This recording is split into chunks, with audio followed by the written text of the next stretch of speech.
Hello Velociraptors and welcome to the San Gabriel River. We're here today because this area undergoes a process known as karstification. Karstification is just the dissolving of limestone, which you can see in several places around here, such as the limestone on the ground or in the back where it is kind of already trimmed on this natural crosscut behind us. The process of karstification occurs when rainwater or atmospheric rain reacts with carbon dioxide to create carbonic acid. That carbonic acid then rains down and breaks down the limestone and washes it downstream to help create this crosscut that you see here at the San Gabriel River. It is also a large portion of what creates the landscape here in central Texas, and it contributes to the creation of the Edwards Aquifer. This process of karstification leads to a lot of the landscapes we see here in Texas, as well as the diversification.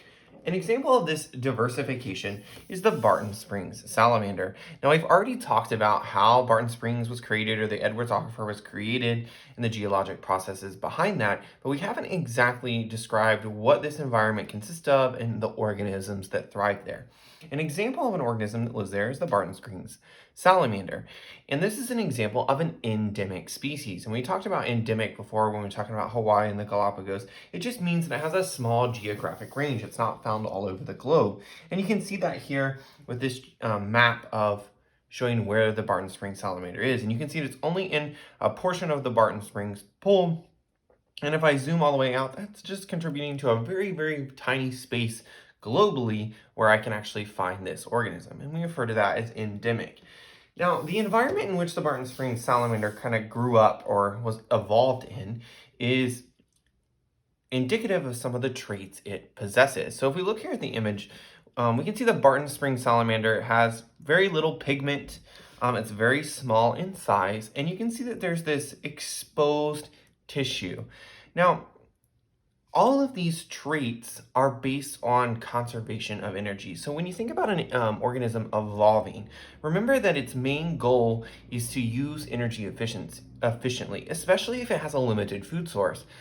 In this case, where I have limited nutrients that the salamander can use, so it has to ensure that the nutrients it's taking in, that they're used efficiently. And that's how some of these traits come about. One, it's not very big in size because I don't want to have to maintain a large body size. Two, it doesn't have any pigmentation. Pigmentation actually requires a lot of energy for the cells to continue to produce that pigment. So in order to conserve energy, it's just mitigated that or got rid of it because it doesn't necessarily need it to protect it from predators. It's also probably in a relatively dark region.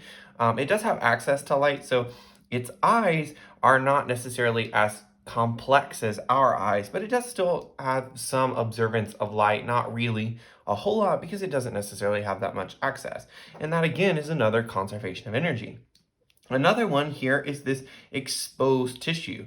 This exposed tissue is actually red here because it's highly oxygenated. This is the vascular tissue of the salamander. So instead of internally breathing like we do, it just has the water run right through those gills and through diffusion allows it to consume oxygen. Now remember, all these traits are about it using energy efficiently. And if we look at other organisms found in these karst environments, like the Edwards Aquifer, we see the similar traits. And here's another example. Here we have the Texas blind salamander. Again, very similar traits to the Barton Springs salamander. I see external vascular tissue here, no pigment. This one actually has no eye whatsoever. So again, conserving energy. If I don't really need it, then I'm not going to use it as I evolve. And we don't just see this in salamanders. We see this in other organisms that live within these karst environments. One example is the Texas blind shrimp. Again, no compound eye or no eye structure. Translucent, no pigment associated with it. And these are all, again, about conserving energy and using that nutrients efficiently. And we even see this in some kind of odd or different organisms. And so we've got a shrimp and some salamander, but actually when they were drilling down an artesian well, actually came up was a blind catfish. Again, you can see the same examples that we've been illustrating that has no pigment. It's much smaller than catfish you would find if you were out fishing, and it doesn't have an eye here either, which is helping to use that energy efficiently. And again, so remember these karst environments that I keep talking about not only lead to this use of energy, but also lead to other endemic species. So you can see here we have a pseudoscorpion, those nice large pinchers there on the end, or a ground beetle, again, other endemic species. And it might be hard to see from the image up there, but it's actually not the pink area, it's this green little circle surrounding Austin is actually where that species is found. So this karst environment is leading to continual production of these endemic species. And again, we've been talking about this decrease of nutrients or scarcity of nutrients because there's not so many ways for nutrients to gain access to this karst landscape or deep underwells in the aquifer or caves or cave dwellings. And one way that we think that they're accessing or gaining nutrients is from organisms traveling in and out of these regions, such as this cave cricket, not crave, cave cricket, which is carrying nutrients in and out of the environment, which is allowing them to have some nutrients available to them, but also to be mindful that it's still a limited amount of resources that are getting access to these environments.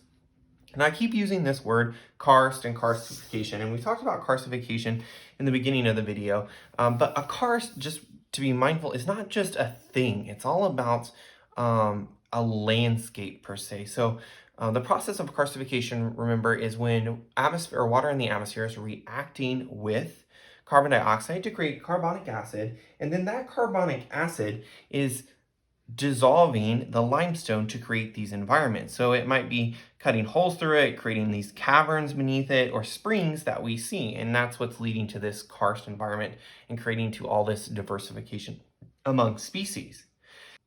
And this karst landscape is located over a majority part of Texas here, as we can see looking at this map of karst regions present in Texas. So let's go ahead and take a little trip here to a karst example. This karst landscape is not only responsible for the Edwards Aquifer, but is also lying just below the surface here of the Edwards Plateau. We're here at the Balcony Canyonlands National Wildlife Refuge, the southeast border of the Edwards Plateau. As you can see, this area is much drier than the Edwards Aquifer, and this is due to an effect we've discussed in this course earlier. Take a look at this precipitation map of Texas. You should see a similar trend of what we see in Hawaii, with a large amount of precipitation occurring here on the eastern side of Texas, and less as we move western. This is due to the effect that we discussed earlier, rain shadow. And rain shadow occurs when that moisture is trying to access the land, but is stopped by this large change in topography or elevation here, where moisture is landing here but not accessing the other side. And if we look at a map of Texas and where the moisture is coming in, we can see three primary sources. We have moisture coming from the Gulf here, and then any land recycled or evaporated moisture trying to enter Texas from the east. And that moisture can only get as far as that Edwards Plateau, because that's right when that elevation starts to increase and that moisture cannot access the western parts of Texas. The other region where we can get moisture is from the Pacific. So that Pacific moisture is coming in here from the west or southwest. And these Rocky Mountains here actually stop it from going any further. And that's what creates this very dry western region of Texas. This particular area, roughly 80,000 acres in size, was established in 1992. It's here to protect at least 1/3 of the state's threatened or endangered species that either live or migrate through this area. For example, this bark of the ash juniper is used as a primary component in the nest of the golden-cheeked warbler. The golden-cheeked warbler is an iconic organism here in Texas because you can see as its migration map that it's only traveling in this small area here. And the primary reason that it's keeping the Balcones Canyonland is because that's part of their breeding area. So they make their nest out of that ash juniper that I was showing you. And it's something that a lot of people travel here to Texas as birders to check out. It's a very unique or cool organism that's particular to here in Central Texas. Another example would be the black-capped vireo. Again, another endemic species here to Texas, and you can see by its distribution map, it stays relatively most of the time here in Texas. travels a little bit south, but another one of those organisms that we're trying to protect here in central Texas. And some of the reasons why we have the Balcones Canyonlands National Wildlife Refuge. Now, the question is, what else is also putting these organisms at risk between the black-capped vireo and the golden-cheeked warbler? Well, there's another bird that is competing against them that we're trying to help control, and that is known as the brown-headed cowbird. Now, you might have seen this or not, but you can see definitely compared to its distribution map and the distribution map of the golden-cheeked warbler, this bird is everywhere. And it does have variations between the male and the female.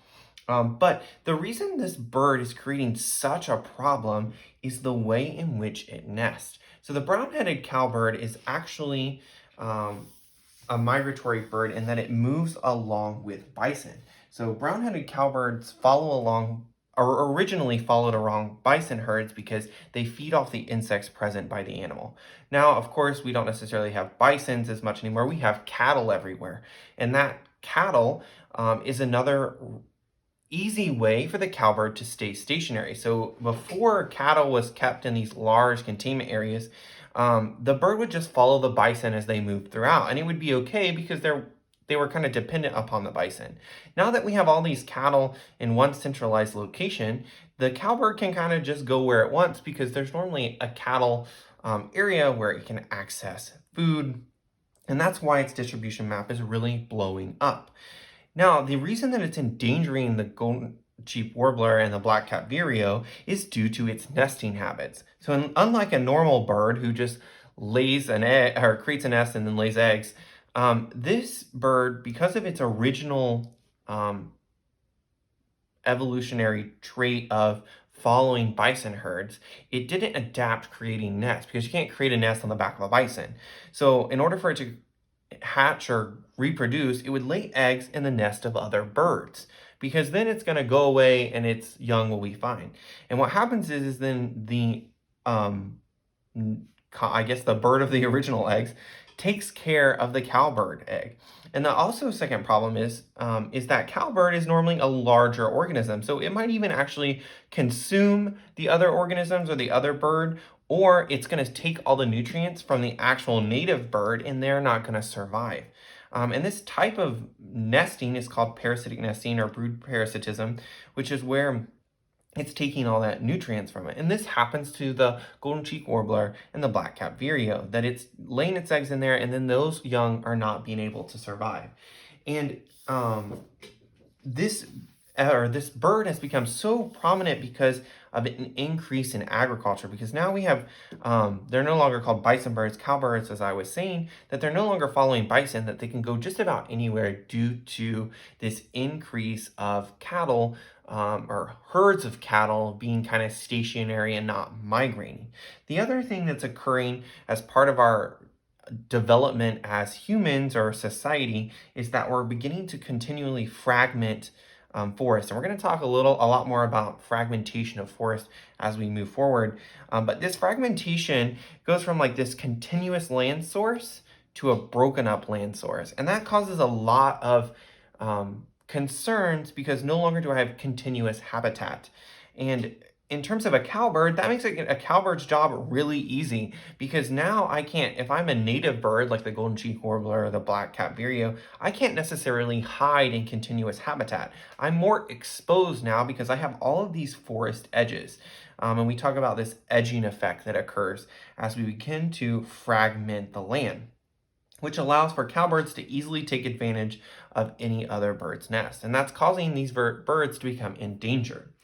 And now when we talk about the cowbirds, we see that here, before we were settling the area, we see that its distribution map was kind of focused just to the Midwest. But now, since we have agricultural spread throughout the U.S., we have fragmentation throughout the U.S., we can see that their distribution map is now covering the entire continental United States. That's become a big problem. And we're trying to mitigate that problem. We're going to talk about other ways that we mitigate our impact on the environment. So we've had this impact, and now we're going to try to do something to help it. And another way, not only because of the creation of the Balcones Canyonlands Resort, we're also using the Cowbird trapping program. So you might have, I don't know if you've seen any of these around town.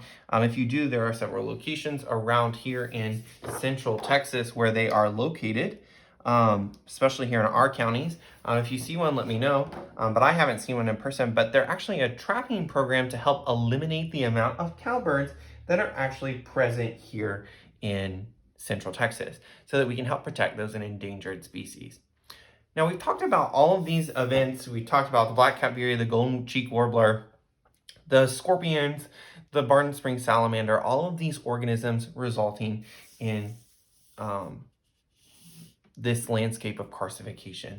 And the reason we're bringing your attention to this is because this process of karstification in the landscape that we have here in central Texas is unique. It's not something that we find all over the globe, and it's what creates the diverse area we can see here. And we kind of see this here if we look at this image. This image is graphing the rarity of an environment. So if it's a green area, that means it's a very common environment. And you can see, if you look really closely, this is central Texas, and you're going to notice green on this dark to green, blackish green to the right, and then you're going to see orange and yellow to the left.